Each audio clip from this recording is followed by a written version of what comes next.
আজকে একটা নতুন রেসিপি করছি আইবুড়ো ভাত স্পেশাল। সেটা কিনা হচ্ছে বাসন্তী পোলাওর মতো, বাট পি রাইস বলা যেতে পারে। তেল আর ঘি গরম করে ওর মধ্যে আমি একটু পেঁয়াজ কুচি দিয়ে দিলাম।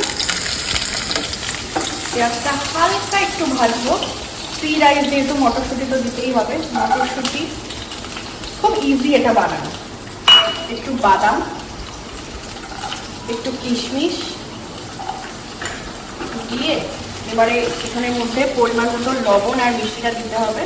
আমি এখানে লবণ দিলাম আর চিনি দিয়ে দেব 1 চামচের মতো, যেহেতু একটু পোলাও ফ্লেভারটা আসবে।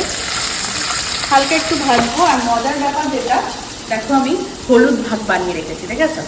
বাসমতি রাইস একদম হলুদ ভাত বানিয়ে রেখেছি। এবারে এটাকে এর ভিতরে মিক্স করবো, হয়ে যাবে। একটু ভাজা ভাজা করে নিই। এবারে দিয়ে দিচ্ছি রাইসটা। আশা করি ভালো হবে। আজকে আমি ফার্স্ট টাইম বানালাম। একবার এটাকে ফ্রাইড রাইসও বলা যেতে পারে।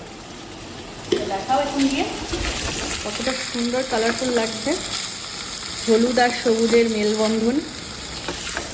তো তোমরাও বাড়িতে বন্ধুরা এই রেসিপিটা ট্রাই করতে পারো। শেষে চাইলে একটুখানি কেওড়া জল, গোলাপ জল দিতে পারো, আমি আর দিলাম না।